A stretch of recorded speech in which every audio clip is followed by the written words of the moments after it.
Hi, ನಾನೊಂದು video ನೋಡಿದೆ. The supreme court judge Suryakant Sharma said, "You are like a cockroaches. You don't get employment, and then you become a media and social media and other activities." ಅಂದ್ರೆ you can ಇದರಿಂದ ನಾವು ಅರ್ಥ ಮಾಡ್ಕೋಬೇಕು what the rich peoples and higher class peoples ನಮ್ಮನ್ನ ಯಾವ ರೀತಿ ನೋಡ್ತಾರೆ ಅಂತ. Like a cockroaches only. The unemployed peoples are like cockroaches.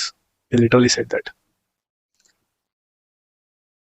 ಅಂದ್ರೆ ನಾವೆಲ್ಲ ಸೋಷಿಯಲ್ ಮೀಡಿಯಾ ಕ್ರಿಯೇಟ್ ಮಾಡ್ಕೊಂಡು ಸುಮ್ಮನೆ ಕ್ವಶನ್ಸ್ ಮಾಡ್ಕೊಂಡು ಪೊಲಿಟಿಕ್ಸ್ ಮೇಲೆ ಇಲ್ಲ ನಮ್ಮ ಗೌರ್ಮೆಂಟ್ ಮೇಲೆ ಸಿಸ್ಟಮ್ ಬಗ್ಗೆ ಓಡಾಡೋರೆಲ್ಲ ಕಾಕ್ರೋಚಸ್ ಅಂತೆ. ಓ, ಅಂದ್ರೆ ಇಟ್ಸ್ ಟ್ರೂ. ವೆಲಕ್ಕೆ cockroaches only, we are unemployed. ಎಷ್ಟು ನಿಜ ಹೇಳ್ದಲ್ಲ. ಸುಮ್ಮನೆ ಓಡಾಡ್ಕೊಂಡಿರ್ತೀವಿ, ಬೇಕಾಬಿಟ್ಟಿ ಕೆಲಸ ಇಲ್ಲ, ಲೈಕ್ ಕಾಕ್ರೋಚಸ್. ಆಕ್ಚುಲಿ ಅಂದ್ರೆ ಇದರಿಂದ ನಾವು ಅರ್ಥ ಮಾಡ್ಕೊಳ್ಳೋದಷ್ಟೇ the upper middle class people's mind set ಹೇಗಿರುತ್ತೆ, ನಮ್ಮನ್ನವ್ರು ಯಾವ ರೀತಿ ನೋಡ್ತಾರೆ ಅಂತ ಲೆಕ್ಕಕ್ಕೆ ಇಲ್ಲ ಗುರು. ನಿಜವಾಗ್ಲು ನಾವಿಸ್ ಪಾಪ್ಯುಲೇಷನ್ಗೋಸ್ಕರ ಅಷ್ಟೇ ಲೆಕ್ಕ. ಅಂಡ್ ಸೂರ್ಯಕಾಂತ್ ಶರ್ಮಾ ಅವರು ಆಗಿನ ಕಾಲದಲ್ಲಿ ಹೆಂಗೋ ಕೆಲಸ ತಗೊಂಡ್ರು, ಅವ್ರಿಗೆ ಕೆಲಸ ಸಿಕ್ತು ಅಂಡ್ ಈ ಬಿಕಮ್ ಜಡ್ಜ್ ಓನ್ಲಿ. ಅವ್ರ ಮಗ ಕೂಡ ಇವಾಗ ಸೆಟಲ್ ಮಾಡಿರ್ತಾರೆ. ಒಂದು ಗೌರ್ಮೆಂಟ್ ಕೆಲಸ ಇಲ್ಲ ಅಂದ್ರೆ ಅವರೇ ಆಸ್ತಿ ಮಾಡಿ ಸೆಟಲ್ ಮಾಡಿರ್ತಾರೆ. ಬಟ್ ಆದ್ರೆ ನಾವು middle class peoples and lower middle class peoples, ನಮ್ಮ ಅಪ್ಪ ಅಮ್ಮ ಕೂಲಿ ಮಾಡೋದು, ಏನೋ ಕೂಲಿ ಮಾಡಿ ಓದಿಸಿದ್ರು. ಬಟ್ ಆದರೂ due to system failures opportunities ತುಂಬ ಕಮ್ಮಿ, ಅನ್ಎಂಪ್ಲಾಯ್ಡ್ ಉಳ್ಕೊಂಡಿದ್ವಿ. ಮಾಡ್ತಿರೋದು ಬೇರೆ ಏನೋ ಕೆಲಸ, ಓದಿರೋದು ಏನೋ ಕೆಲಸ. ಇದ್ರ ಮಧ್ಯ ಸೊ ನಾನು ಎಂಥ ಕಂಟ್ರಿಲಿ ಹುಟ್ಟೆ ಅನ್ಕೊಂಡು ಆ್ಯಂಡ್ ನಮ್ಮ ಸಿಸ್ಟಮ್ನ ಕ್ವಶನ್ ಮಾಡಿಕೊಂಡು ಇದನ್ನೆಲ್ಲ ಮಾಡಿದ್ರೆ ವಿ ಆರ್ ಲೈಕ್ ಕಾಕ್ರೋಚಸ್. ನಾವು ಅವ್ರಿಗೆ ಕಣ್ಣಿಗೆ ಕಾಣಿಸೋದು ಕಾಕ್ರೋಚಸ್ ಅಂತಾನೆ. Literally there is no value for youths. ಅಂದ್ರೆ ಅದರಲ್ಲೂ ಈ actually middle class people, lower middle class peoples, ನಾವೆಲ್ಲ ಅಕಸ್ಮಾತ್ ಕೆಲ್ಸಕ್ಕೆ ಹೋಗ್ತಿದ್ರು, ಸಂಬಳ ತರ್ತಿದ್ರು, ಅದು ಕಮ್ಮಿನೇ ಇರುತ್ತೆ.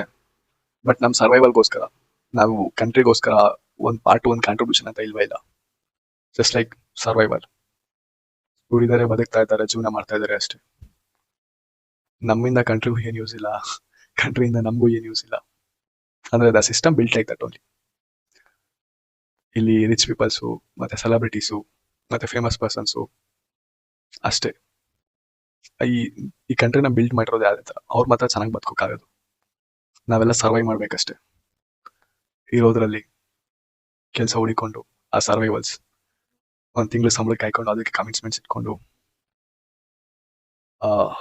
ರೇಷನ್ನು, ಫೀಸ್ಗಳು, EMIಸು. ಅಂದರೆ ರಿಚ್ ಪೀಪಲ್ಸ್ ಹೆಂಗಂದ್ರೆ ಒಂದೊಂದು ಕಂಪ್ನಿನ ಓನ್ ಮಾಡಿರ್ತಾರೆ. ಅಂದರೆ ಅವ್ರು ಜಸ್ಟ್ ಅವ್ರ ಪ್ರಾಡಕ್ಟ್ನ ಸೆಲ್ ಮಾಡ್ಬೇಕಷ್ಟೇ. ಅದಕ್ಕೋಸ್ಕರ ಮಾರ್ಕೆಟಿಂಗು, ಅಡ್ವರ್ಟೈಸ್ಮೆಂಟ್ಸು, ಸುಮಾರು ಕಂಪ್ನೀಸು ಯಾವ್ಯಾವ ಥರ ಪ್ರಾಡಕ್ಟ್ನ ಬಿಲ್ಡ್ ಮಾಡ್ಬೋದು, ಅದನ್ನು ಸೇಲ್ ಮಾಡ್ಬೋದು, ಅದರಿಂದ ದುಡ್ಡು ಮಾಡ್ಬೋದು ಆ್ಯಂಡ್ ಅವ್ರ ಲೈಫ್ನ ಚೆನ್ನಾಗಿ ಲೀಡ್ ಮಾಡ್ಬೋದು, ಅವ್ರ ಫ್ಯಾಮಿಲಿನ ಚೆನ್ನಾಗಿ ನೋಡ್ಕೋಬೋದು ಅಷ್ಟೇ. ಇಲ್ಲಿ ನಾವು ಪರ್ಚೇಸ್ ಮಾಡಿ ಮತ್ತೆ ನಾವು ಕೆಲಸ ಮಾಡಿ ಆ ಮನಿ ಅಲ್ಲೇ ಹೋಗ್ತಿದೆ ಅಷ್ಟೇ. ಸುಮ್ಮನೆ ಒಂದು ಹೆಸರಿಗೋಸ್ಕರ, just for a count we are living, surviving ಅಷ್ಟೇ.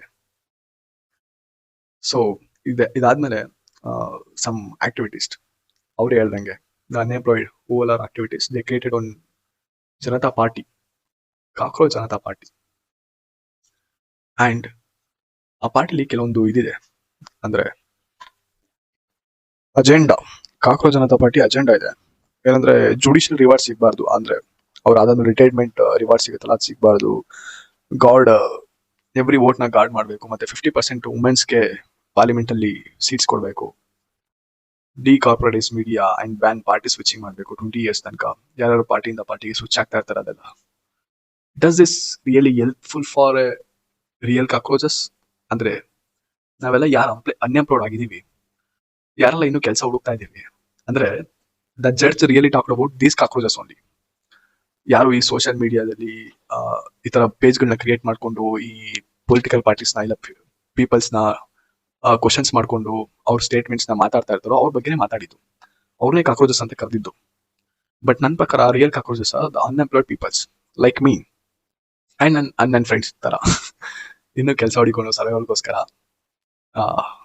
ನನ್ಗೆ ಗೊತ್ತು ನಮ್ಮ ಡ್ರೀಮ್ಸು ಯಾವುದು ಇದ್ರಲ್ಲಿ ಅಚೀವ್ ಆಗಲ್ಲ, ಸುಮ್ಮನೆ ಸರ್ವೈವಲ್ಗೋಸ್ಕರ ಕೆಲಸ ಮಾಡಬೇಕು. ಬಟ್ ಆದ್ರೂ ಅದು ಇಷ್ಟ ಇಲ್ದವ್ರ ಕೆಲಸ. ಸೊ ಇಲ್ಲಿ ಒಂದು ಪಾರ್ಟಿ ಜನರೇಷನ್ ಆಯ್ತು, ಕಾಕ್ರೋಚ್ ಜನತಾ ಪಾರ್ಟಿ ಅಂತ. ಅವ್ರದ್ದೊಂದು 5 ಪಾಯಿಂಟ್ ಅಜೆಂಡಾ ಇದೆ. ಸೊ ಇದರಿಂದ ಡೆಫಿನೆಟ್ಲಿ ಯಾವ ಯೂತ್ಸ್ಗೂ ಏನು ಯೂಸ್ ಆಗಲ್ಲ. ನೀವು ಪೊಲಿಟಿಕಲಿ ಏನು ಡಿಫ್ರೆನ್ಸ್ ಆಗಲ್ಲ ಮೋಸ್ಟ್. ಅಂಡ್ ಈ ಪಾರ್ಟಿಗೆ ಸೇರ್ಬೇಕಾದ್ರೆ ಅನ್ಎಂಪ್ಲಾಯ್ಡ್ ಆಗಿರ್ಬೇಕು. Definitely am unemployed, lazy, communicate and ಎಜಿಲಿಬಿಟಿ, ರ್ಯಾಂಕ್ ಪ್ರೊಫೆಷನಲಿ ಸಮಥಿಂಗ್. ಈ ಪಾರ್ಟಿ ಅಜೆಂಡಾ ಪಾರ್ಟಿ ಚೆನ್ನಾಗಿತ್ತು ಆಕ್ಚುಲಿ. ಏನಂದ್ರೆ it shows the unity. It's around 7 million followers now in Instagram. That means 7 million youths understands what is Cockroach Janata Party and what's incident happened, and they are giving support to Cockroach Janata Party.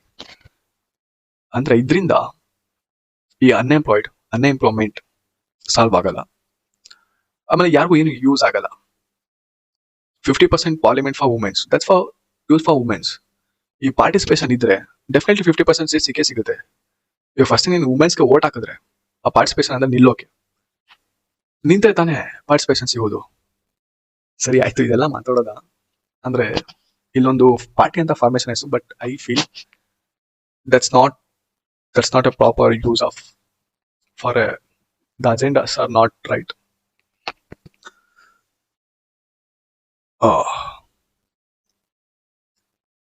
And this Cockroach Janata Party got a huge support from youths. Social media ಎಷ್ಟು attract ಮಾಡುತ್ತಲ್ಲ ಯೂತ್ಸ್ನ. ಏನೇ ಅದು social media ತೋರಿಸ್ತಾ ಇರೋದು, ಅಲ್ಲೇ views, ಅಲ್ಲೇ ಎಲ್ಲ comments. Social media it's like ನಮ್ಮ ಸೋಷಿಯಾಲಿಟಿ is on social media. ನಾವು ಜನರ ಜೊತೆ ಮಾತಾಡೋದು, ಡಿಸೈಡ್ ಮಾಡೋದು, ಕಮ್ಯುನಿಕೇಟ್ ಮಾಡೋದು, ಡಿಸ್ಕಸ್ ಮಾಡೋದು, ಅದೆಲ್ಲ ಏನಿಲ್ಲ. Which comes on social media, which comes on your feed, just ಒಬೇ it, accept it, follow them and share them. We don't know what you understand, what you felt about that. Just give you support someone. Cockroach, my opinion is Cockroach Janata Party is good, but their agenda is not good. Their agenda doesn't help to any unemployment in India. It can help to make a difference in a parliament or in a politics. Politicals ಅಲ್ಲಿ ಏನ್ difference ಆದ್ರೂ use ಏನ್ help ಆಗುತ್ತೆ ಹೇಳ್ರಿ. So ಇಲ್ಲಿ ನನ್ನಿಂದ ಏನ್ use, ನಾನು ಇದೆಲ್ಲ ಹೇಳ್ತಾ ಇದ್ದೇನೆ, ನನ್ನಿಂದ ಏನ್ ಯೂಸ್ ಆಗುತ್ತೆ ಆಕ್ಚುಲಿ ಅಂದ್ರೆ I am just taking a time. ಆ ವ್ಯೂಸ್ ಬಂದ್ರೆ, ಅದೊಂದು ರೆಸ್ಪಾನ್ಸ್ ಬಂದ್ರೆ, I can tell what we can do next and I have plans to. ಇಷ್ಟೆಲ್ಲ ಬೇಸಿಕ್ಸ್ ಮಾತಾಡೋದು ನಾನು ನಿಮ್ಗೆ ಇನ್ಫಾರ್ಮೇಶನ್ಸ್ ಕೊಡೋಕ್ಕೋಸ್ಕರ ಅಲ್ಲ. From my perspective, what I think ನಿಮ್ಗೆ ಅರ್ಥ ಆಗ್ಬೇಕು. ನಿಮ್ಗೆ ಇಷ್ಟ ಆದ್ರೆ ಯು ಫಾಲೋ ಮೀ, ಅಂಡ್ ಅವಾಗ ನನಗೂ ಅನ್ಸುತ್ತೆ ಐ ಆಮ್ ಡೂಯಿಂಗ್ ಗುಡ್ ಅಂತ, ಅಂಡ್ ಐ ಆಮ್ ಕರೆಕ್ಟ್ ಅಂತ. ಸೊ ಅವಾಗ I can execute my plans. ಈ ಪ್ಲಾನ್ಸ್ ಹೆಂಗಿರುತ್ತೆ ಅಂದ್ರೆ ಡೆಫಿನೆಟ್ಲಿ ಎಲ್ಲದೂ ನಿಮ್ಗೆ ಯೂಸ್ ಆಗೋ ಥರನೇ ಇರುತ್ತೆ. ಅನ್ಎಂಪ್ಲಾಯ್ಸ್ಗೆ ಇರುತ್ತೆ, ಎಲ್ರಿಗೂ ಪವರ್ ಸಿಗೋ ಥರ ಇರುತ್ತೆ. ಜಸ್ಟ್ ಇಮ್ಯಾಜಿನ್ ಮಾಡ್ಕೊಳ್ಳಿ, ಇವಾಗ 10 ಜನ ಇರ್ತಾರೆ. 10 ಜನದ ಹತ್ರನೂ 10 ಜನದಲ್ಲಿ 9 ಜನದ ಹತ್ರ 30 ರೂಪಾಯಿ ಇರುತ್ತೆ, ಒಬ್ಬನ ಹತ್ರ 70 ರೂಪಾಯಿ ಇರುತ್ತೆ. ಆಗ ಆ 70 ರೂಪಾಯಿ ಇಟ್ಕೊಂಡು ಅವನ ಹತ್ರ ಪವರ್ ಇರುತ್ತೆ, ಮತ್ತೆ ಅಂದ್ರೆ ಅವ್ನು ಹೇಳಿದ್ದೆ ಕೇಳಂಗಾಗತ್ತೆ ಈ 9 ಜನ. ಆದ್ರೆ ಅಂದ್ರೆ ದಟ್ಸ್ ಅದು ರಿಯಾಲಿಟಿ ಇವಾಗ ನಡೀತಾ ಇರೋದು. 70 ರೂಪಾಯಿ ಇಟ್ಕೊಂಡಿರೋ ಒಬ್ಬ 30 ರೂಪಾಯಿ ಇರೋ 9 ಜನನ ಕಂಟ್ರೋಲ್ ಮಾಡ್ತಾ ಇರೋದು. ಇದು ನಡೀತಾ ಇರೋದು. ಇದರಲ್ಲಿ ಸ್ವಲ್ಪ ಡಿಫ್ರೆನ್ಸ್ ಮಾಡ್ಬೇಕು ಅನ್ಕೊಂಡು ಇವರು Bharatiya Janata party, cockroach Janata party ಅಂತ ಎಲ್ಲ ಕಟ್ಕೊಂಡು, this doesn't make any difference. But my plans ಏನಪ್ಪಾ ಅಂದ್ರೆ, ಈ 10 ಜನ ಇರ್ತಾರೆ ಅಂದ್ರೆ 10 ಜನ ತಗೊಂಡು 10 ರೂಪಾಯಿ ಇರುತ್ತೆ. ಅಲ್ಲಿ ಎಲ್ರ ಒಪಿನಿಯನ್ಗೂ ಮ್ಯಾಟರ್ ಆಗುತ್ತೆ. ಅಷ್ಟೇ ರೆಸ್ಪೆಕ್ಟ್ ಇರುತ್ತೆ, ರೆಸ್ಪಾನ್ಸಿಬಿಲಿಟೀಸ್ ಇರುತ್ತೆ, ಈಕ್ವಾಲಿಟಿ ಇರುತ್ತೆ. I feel equal pay, equal money, equal respect, equal responsibilities for everyone. That's my agenda. Definitely I will do that. If I get a support, if I get a views, ಅದನ್ನ ಮಾಡ್ಬೋದು. ಈಗ ನಾನು ಒಬ್ಬನೇ ಮಾತಾಡ್ತಾನೆ ಇದ್ದೀನಿ, ಇಲ್ಲಿ support ಬಂದ್ರೆ, ಇಲ್ಲ ರೆಸ್ಪಾನ್ಸ್ ಬಂದ್ರೆ ಕೂಡ ನನಗೆ ಗೊತ್ತಾಗುತ್ತಲ್ಲ is I am doing good or not, right or wrong ಅಂತ.